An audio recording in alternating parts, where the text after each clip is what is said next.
저는 공매도가 재개된다면 단기 트레이딩 차원에서는 시클리컬 그리고 경기 민감주를 사셔도 된다. 지금은 반등할 때 절대 따라가지 말라는 말씀을.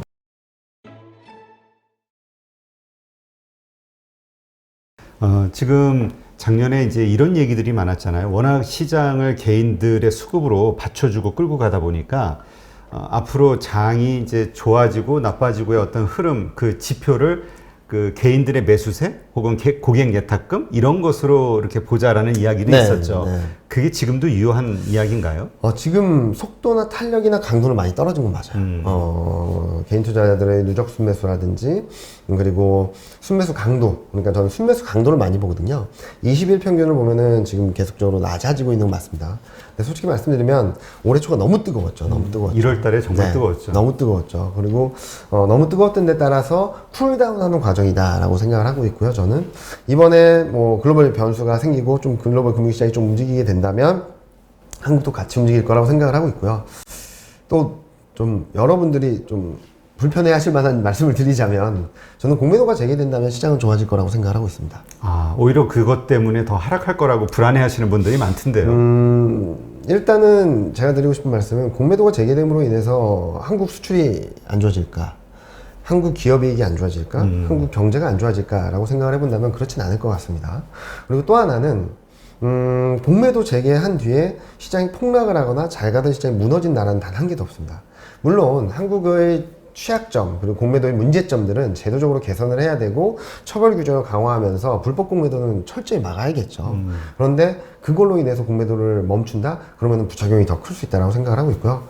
앞서도 말씀드렸던 부분 중에 하나는 외국인 투자자가 지금은 전형적인 패시브 투자자다라고 말씀드렸지 않습니까? 근데 공매도가 재개되게 된다면 아마도 액티브, 롱숏, 헤지 펀드들 좀 의지를 가지고 매수하는 그런 수급 세력이 들어오게 된다면 좀 시장의 탄력은 좀 강해질 수 있다고 생각을 하고 있고요. 그럴 때를 대비해서 개인 투자자분들은 좀 이용을 하자.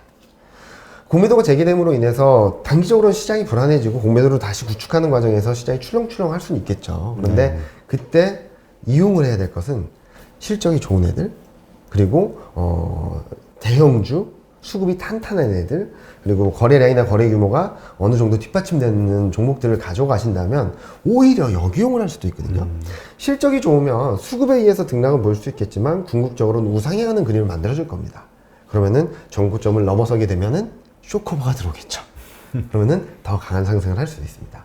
이런 상황에서 개인 투자자분들이 큰 역할을 할 수 있는 것은 이미 많은 물량을 잡고 있다는 거죠. 지금 한 80조 정도 들어와 있는데 시가총액 규모를 보면 3%에서 4%까지 물량을 잡고 계시는 건데 그러면은 과거보다는 유동 물량이 줄어든 효과가 있겠죠. 그러면은 외국인이 옛날에는 5천억을 사야지 움직였던 시장이 지금은 2천억, 3천억만 사도 그보다 더 강한 상승을 할 수도 있겠다라고 볼 수 있겠고요. 그렇기 때문에 외국인이 공매도가 재개된다라고 해서 쟤네 때문에 시장이 무너질 거야 라는 걱정을 하시기보다는 저게 재개되면 뭐가 좋을까라는 생각을 조금 더 해보시면 투자의 기회가 될 수도 있다는 말씀을 드리고 있고요. 그런 일례가 조금 보여준 게 힌트가 보여줬던 게 1월 초였습니다. 저도 1월 초에 너무나 당황을 하긴 했는데 너무 뜨겁게 올라와서 2,800에서 3,260까지 며칠 사이에 다 올라간 겁니다. 그런데 그때 개인 투자자분들도 워낙 많은 매수를 했지만 폭등을 하는 종목을 잘 찾아보시면 외국인이 찍어서 산 종목들이 하루에 15%, 20%씩 대형주가 그때 맞아요. 대형주가 그렇게 확 올랐죠. 전혀 역대급의 상승을 하면서 대폭등을 하면서 시장을 다 끌어갔거든요. 그때 포인트도 시장 전체로 봤을 때는 개인 투자자분들이 많이 산 건 맞지만 종목별, 업종별로 보면 외국인이 특히 연초다 보니까 자금을 집행했던 외국인이 의지를 가지고 산 업종이나 종목들이 대폭등을 한 겁니다. 저는 이런 흐름들이 공매도가 재개되면은 자주 발생할 수 있고 며칠 연속 계속적으로 발생을 할 수 있고 여기에 쇼커버까지 들어오게 된다면 시장은 생각보다 굉장히 뜨겁게 반응을 할 수 있지 않을까라는 생각을 하고 있어서요. 개인 투자자분들도 공매도가 나쁘다라는 건 알고 있고 나쁘다라는 점들은 제도 개선을 통해서 보완을 하고 피해를 줄여야 되는 거지, 공매도가 되면은 시장이 무너질 거야라는 생각보다는 조금 더 투자 전략적으로 어떻게 대응을 해야 될지 좀 고민을 하시면 좋을 것 같고요. 저희도 그런 쪽에 있어서는 퀀트 베이스나 이런 쪽을 통해서 좀 자료나 이런 것들을 통해서 말씀을 드리고, 다음에 와서는 섹터 단위라도 말씀을 드리도록 하겠습니다. 네, 진짜 말씀하신 대로 어차피 다가올 수밖에 없는 네. 상황이라면 그거에 대해서 걱정만 하기보다는 그걸 활용할 수 있는 방법, 네. 예, 그것도 되게 좋은 방법 같네요. 그래서 저희도 고민을 하는 것은 계속적으로 말씀드리는 것 중에 하나는 경기가 좋다, 기업 이익이 좋다라는 말씀을 드리고 있어요. 그런데 앞으로도 계속적으로 보실 것은 이 변수가 경기나 기업 이익의 속도를 건드릴 것인가, 방향성을 바꿀 것인가, 아니면은 여기는 별로 건드리지 않고 일시적으로 끝날 것인가만 좀 보시면 좋을 것 같은데요. 수급 변수가 펀더멘탈을 건드린 적은 거의 없습니다. 그렇기 때문에 경기가 만약에 수급 변수로 인해서 흔들린다 라고 하면 비중 확대 기회다라고 보시는 게 맞지 않을까 생각하고 있습니다. 네. 아마 요즘 그 시장이 좀 흔들리다 네. 보니까 자신감을 많이 잃고 또 불안해서 네. 예, 하여튼 이 투심이 지금 회복이 되면 또 맞습니다. 상황이 달라질 수 있을 것 같다는 생각은 들어요. 지금 뉴스나 언론을 본다 하더라도 굉장히 일일비하는 장세에 따라서 굉장히 자극적인 말들이 많이 나와요. 3천이 깨졌다, 폭락을 했다. 그런데 긴 호흡에서 본다면은 아마도 이 시간 또한 지나가는 시간일 수 있거든요. 그래서 저는 큰 흐름에 있어서의 믿음을 갖고 좀 신뢰를 하고 좀 대응을 좀 여유 있게 하시면 좋겠다라는 말씀을 드리고 있고요. 아마 3월 말 4월 초중반까지 좀 흔들릴 수 있습니다. 그런데 그때 잘 버티시고 잘 견디시고 오히려 이런 흔들림을 기회로 활용하신다면 좀 좋은 기회가 되지 않을까, 좋은 수익률을 거두실 수 있지 않을까라는 생각을 하는데, 제가 몇 번째 나와가지고 비슷한 말만 말씀드려서 좀 죄송스럽기도 한데요. 여러 가지 변수들이 너무나 많은 건 맞습니다. 그렇지만 그렇다고 인해서 시장이 무너질 만큼, 추세가 바뀔 만큼의 변수냐? 아직은 그렇지 않다. 오히려 기회를 더 주고 있다는 측면에서 접근을 하자는 말씀을 드리고 있고요. 만약에 제가 생각했던 것과 달리 움직이게 된다면 제가 자료나 아니면은 방송을 통해서라도 최대한 빨리 말씀을 드릴 테니까 아직까지는 불안해하기보다는 어떻게 기회를 활용할까라는 쪽에 포커스를 맞추고 대응을 하시면 좋을 것 같다는 생각을 하고 있습니다. 네. 지금 그 말씀 듣다 보니까 요즘 그 지수가 좀 오르면 팔고 또 내리면 사고 이런 단기적인 거래가 좀 이렇게 많아지고 있는 게 아닌가 이런 느낌이 들거든요. 이게 지금 시점에서는 현명한 전략이라고 볼 수 있을까요? 단기 매매 하시는 분들은 잘 하시는 게 맞죠. 오르면 정리하고 내리면 사고 좋은 거죠. 왜냐면 지금은 박스권이니까. 근데 최근 들어서 박스권 하단이 조금 위태위태한 상황이라서 그런 부분들에 있어서도 조금은 조심해야 될 때는 맞는데, 그렇게 하시면 단기적으로는 유효한 투자라고 생각을 하는데요. 그런데 너무 단기적으로만 하시면은 나중에 이게 뚫고 올라갈 때라든지 추세가 바뀔 때 대응이 좀 늦을 수 있거든요. 그래서 좀 중장기, 단기 이렇게 좀 비중을 나누셔가지고 좀 중장기적인 측면에서 투자하실 것은 대형주 그리고 시가총액 상위 종목들을 좀 밀릴 때마다 조금씩 담아놓고 그냥 길게 보자라고 생각을 하시고, 단기 투자하실 때 있어서는 지금 3,000에서 3,100 왔다 갔다 하고 있는데요. 3,000이 깨진 상황에서는 여기서 저점 매수보다는 저점 테스트하는 것들을 좀 더 지켜보자라는 말씀 드리고 있고요. 거꾸로 하시는 것보다는 좀 나은 전략이다라고 말씀을 드릴 수 있을 것 같아요. 저도 그래서 좀 길게 투자하시는 분들한테는 지금은 반등할 때 절대 따라가지 말라는 말씀을 계속 좀 몇 달째 드리고 있거든요. 하락할 때 좀 받는 건 있어도. 네, 받는 건 가능해도 반등할 때 이제 올라가겠구나라고 확신할 만큼의 변화들이 아직까지는 크지 않고 리스크 변수들이 이렇게 하나씩 제거되고 있는 건 맞는데, 아직까지는 이거 실링을 이렇게 상단을 이렇게 막아놓고 있는 것들이 많아서 반등할 때 따라가기보다는 조정시 매수는 맞는데 반등시 추격 매수는 조금 자제하자라는 차원에서 말씀드리고 있습니다. 네. 그리고 이제 3월, 4월까지도 이제 조정이 좀 이어질 수 있고, 그 조정 하단을 한 2,850까지도 네, 그 정도까지는 열어놓고 일시적으로 깨질 수 있다. 네네. 이 정도를 생각한다면 따라 올라가는 게 아니라 그렇게 좀 낮아질 때 저점에서 매수하는. 네. 근데 이제 일단 뭐 4월 달에 이제 1분기 실적 발표가 있잖아요. 네. 그리고 실적이 좋아지는 기업들 중심으로 앞으로 이제 종목 장세가 펼쳐질 것으로 많이들 얘기가 나오고 있는데, 그런 차원에서 어떤 섹터나 어떤 종목들에 좀 우리가 지금 집중을 해야 될까요? 지금 보면은 아마 오늘 1, 4분기 실적 시즌을 보면 굉장히 좋을 거예요. 왜냐면은 전년 대비 이익 증가율이 80%입니다. 엄청나네요. 네. 그리고 전년 대비 이익이 좋아지는 종목들 개수만 본다 하더라도 컨센 있는 것들을 봐도 70% 이상이 좋아져요. 웬만한 종목들은 다 좋아진다는 얘기거든요. 그래서 차별성이 그렇게 크지 않습니다. 다만 최근 이익 전망치가 상향 조정되는 업종들을 보면은 시클리컬, 그리고 음식료, 그리고 유통주 이런 쪽들이 많이 올라오고 있거든요. 최근 좋았던 애들이에요. 경기 민감주들. 네. 그래서 얘네들을 따라가서 사긴 좀 부담스럽고. 그렇죠. 저희가 전망치를 봤을 때, 그리고 큰 흐름을 봤을 때, 저는 이번 실적 시즌을 계기로 등락을 보일 때 단기 트레이딩 차원에서는 시클리컬 그리고 경기 민감주를 사셔도 된다.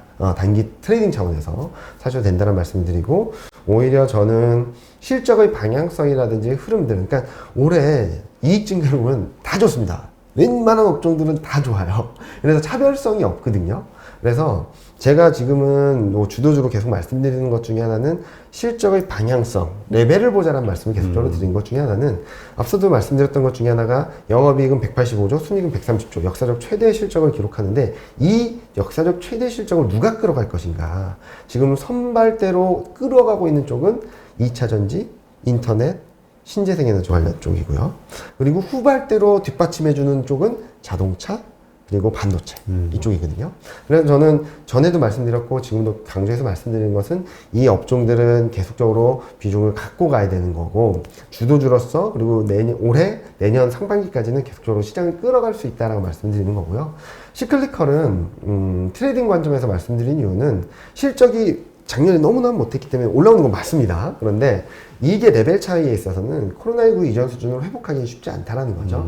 그래서 트레이딩 차원에서 모멘텀을 활용한 트레이딩 관점, 그리고 4월, 5월까지는 물가나 금리가 좀 올라갈 수 있는 여력이 있기 때문에 거기에 발붙인 트레이딩 관점에서 접근은 가능한데 지금 현재 시점에서 이들 업종이 주도주로 바뀐다?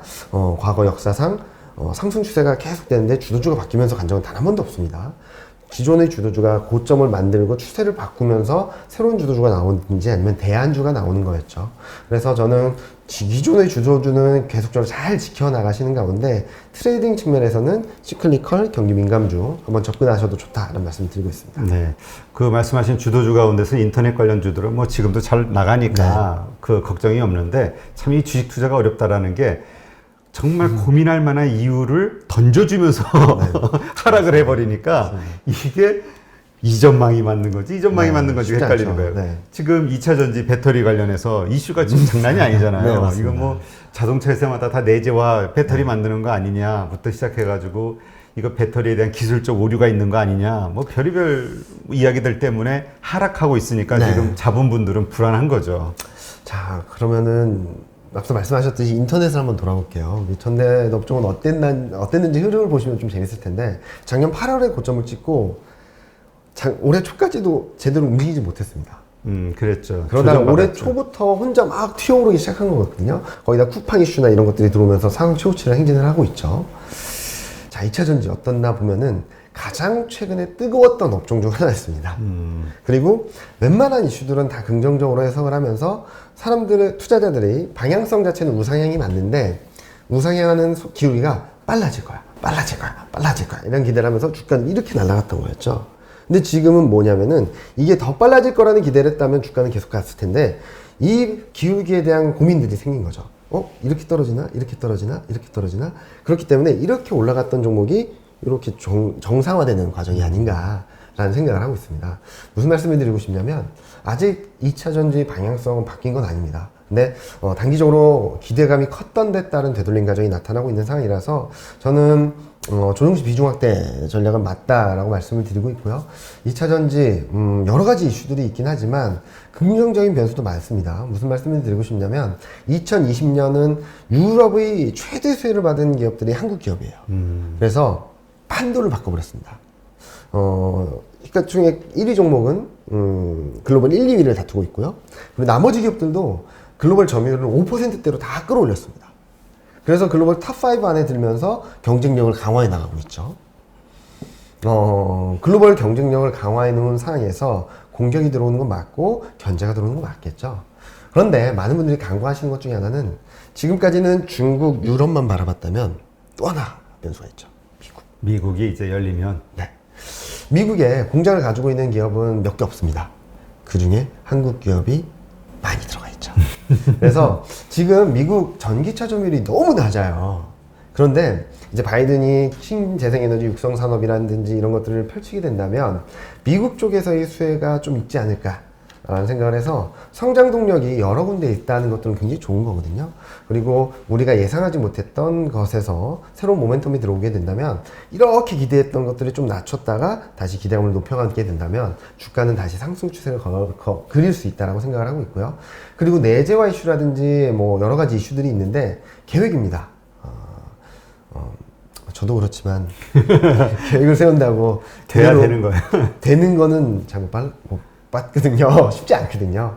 그리고 테슬라도 작년에 배터리 대회를 발표한 이후 2차 전지가 폭락을 했었습니다. 그런데 그 다음에 다시 자리를 잡고 갔거든요.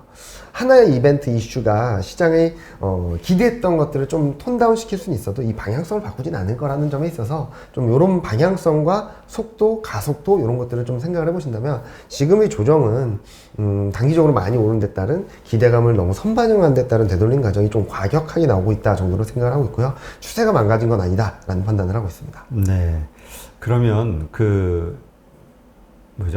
우리 2차 전지 3사가 있잖아요. 그 가운데 좀 탑픽으로 보시는 회사가 있나요? 대신증권에서? 저희 쪽에서는 뭐 1, 2가 제일 좋죠. 1, 2가 제일 좋은데 LG화학하고 SK이노베이션. 1, 2가 제일 좋은데 지금 악재란 악재가 다 들어있는 종목이 둘 다가. 네, 종목이 그 중에서 또 악재가 더 큰 게 있죠. 그 종목이 좀 악재가 조금씩이라도 거치면은 상승 탄력적인 측면에서 좀 좋을 수 있다는 게 저희 섹터 애널리스트 뷰라서 한번 고민해서 보시면 좋을 것 같은데 저는 두 개 다 좋을 것 같습니다. 저는. 네.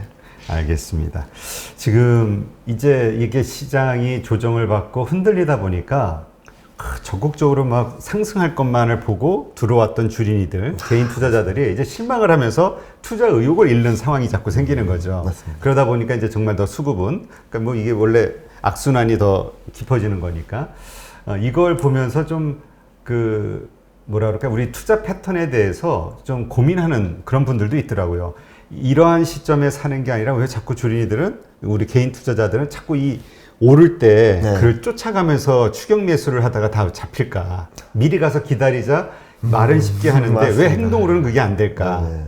우리가 좀 계속 이 주식시장에서 돈을 벌기 위해서 가져야 되는 어떤 마인드랄까요? 투자의 어떤 패턴, 원칙 좀 얘기해 주시죠.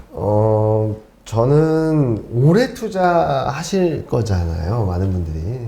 지금 들어와서 1억 천금을 노리고 들어왔다가 빠져나가시는 분들도 계시겠지만 저는 주식시장에 10몇 년을 뭐 20년 조금 안 되게 있으면서 자꾸 계속 말씀드렸던 거는 장기 투자다. 그리고 머니톡의 815 머니톡이라든지 여러 방송이나 뭐 유튜브 채널을 통해서 보실 수 있는 것은 공부를 하면은 주식이 오를 때도 돈을 벌 수 있고 주식이 떨어진다고 하더라도 다른 투자처를 통해서 돈을 벌 수도 있습니다.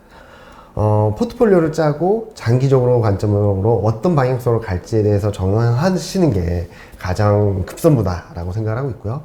주식이 좋으니까 따라가는 것은 일시적으로는 수익을 볼 수도 있겠지만 긴 호흡에서는 좀 리스크가 되게 크다라고 생각을 하고 있어요. 그래서 저도 계속적으로 천천히 가자, 조심하자, 아직 확인하고 가자라 말씀드린 이유도 좀 긴 호흡에서 보게 된다면 조급하게 서두르지 않아도 충분히 수익을 날 수 있는 게들은 굉장히 많거든요.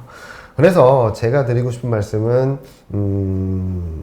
좀 호흡을 가쁘게 짧게 가져가시기보다는 좀 긴 호흡에서 보시고 좀 조급하다라고 생각을 느끼신다면 오히려 잠깐만 그런 스탑하는 생각을 한번 해보시면은 조금 여유 있게 투자를 하실 것 같아요. 그래서 저도 뭐 많이들 말씀을 하시는데 솔직히 말씀드리면 개인 투자자뿐만 아니라 여러 기관 투자자분들도 굉장히 어려워하세요.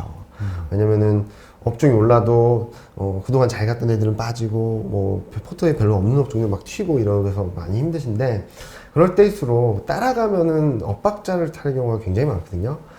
따라갔다가 꺾이고 내가 비워놓은 업종은 다시 튀고 막 이런 경우가 많아요. 그래서 좋은 업종들은 긴 호흡에서 모아나가는 게 있고, 일정 부분 포트는 또 매매에 또 재밌으시니까 또 잘 하시는 분들도 많으시니까 일정 부분은 중장기, 일정 부분은 단기 이렇게 좀 구분을 하셔서 매매를 가져가시고, 이쪽은 좀 느리더라도 꾸준히 수익을 낼 수 있는 쪽, 이쪽은 뭐 핫한 종목들을 왔다 갔다 하시더라도 좀 크게 손실을 보지 않고 레버리지를 쓰지 않는 쪽, 이렇게 구분을 하신다면 장기 투자를 하실 수도 있고요. 또 하나, 이런 지지부진한 때 에이 몰라 이렇게 주식 안 할 거야 라고 하시기보다는 이런 것들을 보시면서 저 사람은 무슨 얘기를 할까? 그리고 저 사람은 과거엔 어떤 얘기를 했을까? 어떤 것들을 보고 시장을 판단을 했을까? 그럼 팔로우업을 하신다면 이 사람이랑 같이 해도 좋겠다, 이 방송을 계속적으로 봐야겠다, 이런 것들을 좀 가늠을 하실 수 있어서, 이 기회에 이 사람 저 사람 여러 얘기가 나올 때 진짜 옥석 가리기를 통해서, 종목도 옥석 가리기가 필요하게 하듯이 옥석 가리기를 통해서 내가 이쪽에 집중을 하고 이쪽을 잘 따라간다면 뭐 일시적으로 흔들릴 수는 있어도 궁극적으로는 같이 동행을 할 수 있는 파트너를 만든다는 생각을 하신다면 한두 달은 조금 더 한두 달까지는 저는 생각을 안 하지만 보름 정도는 좀 더 힘들 수 있어도, 길게 봤을 때는 좋은 파트너, 좋은 투자 수익을 가져다 줄 수 있는 상대, 내 친구를 만들자라는 생각을 하신다면 조금 더 편하지 않으실까. 이렇게 말씀드려도 불편하신 거 알고 힘드신 거 아는데, 조금 더 힘을 내시고 불안한 마음이 들수록 조금은 이경민 팀장이 뭐라고 했지? 좀 긴 호흡에서 어떤 그림일까? 그런 것들을 생각을 하시면 좋지 않을까 생각합니다. 조금만 힘내시고 다음 달에 다음에 와서는 조금 더 긍정적인 마인드, 자 이제 방향성이 바뀌었습니다, 이제는 편하게 보시면 됩니다 라고 말씀을 드렸으면 좋겠다라는 생각을 하고 있습니다. 네, 알겠습니다. 하여튼 저는 이렇게 많은 분들을 보다 보니까 어떤 분은 지금 너무 시장이 안 좋다라고 생각하면서 있는 걸 처분하고 나갈까를 고민하고 있을 때, 어떤 분은 시장이 지금 매력 있는데 라고 생각하면서 들어오는 분들이 있다는 거. 맞습니다. 예. 그러니까 어떻게 해서든 자기 객관적인 시각으로 시장을 바라다 볼 줄 아는 어떤 그 중립적인 자세가 필요한데, 상황이 매몰되다 보면은 이게 모든 고민이 한눈에 다 들어오면서. 맞습니다. 그리고 또 너무 뉴스들이 자극적이고 타이틀이 너무 공포스럽게 만드는 단어들을 많이 쓰더라고요, 요즘 들어서. 근데 제가 드리고 싶은 말씀은 어떤 분하고도 얘기했던 건데, 파도는 이렇게 출렁출렁 치는데 한때 큰 파도가 오기도 하고요, 작은 파도가 오기도 하고요, 큰 파도가 올 때 서핑을 할 수도 있겠고 피해야 될 파도도 있겠고 서핑을 하기 좋은 파도도 있는 겁니다. 지금은 좀 잔파도 안에서 약간의 큰 파도가 오는 상황이라서 큰 방향성에 있어서 큰 문제가 아니라면 이런 잔파도를 어떻게 잘 활용할까를 고민을 하신다면 좋지 않을까라는 생각을 하고 있고요. 주식 비중이 너무 많으신 분들 같은 경우는 조금 레버리지 비율은 좀 줄이시고 좀 버틸 수 있을 정도, 그리고 이게 저나 많은 분들이 위험하다고 할 수 있을 정도까지는 좀 버틸 수 있을 정도로 좀 레버리지 비율을 줄이신다면 조금은 더 편하게 대응을 하시지 않을까. 주식 투자하시면서 스트레스 받는 건 제일 안 좋습니다. 스트레스 받지 마시고 좀 긴 호흡에서 내 자산을 꾸준히 늘려간다라는 생각을 하신다면 앞으로 올해뿐만 아니라 내년, 후년, 3년, 5년 뒤에도 주식 원자재, 금, 달러 여러 투자처에서 꾸준히 수익을 거두실 수 있는 그런 토대를 마련하실 수 있는 한 해가 될 수 있지 않을까 생각을 하고 있습니다. 네, 알겠습니다. 하여튼 오늘 또 말씀을 들으니까 또 힘이 나는 네, 이렇게 가끔 에너지를 공급해야.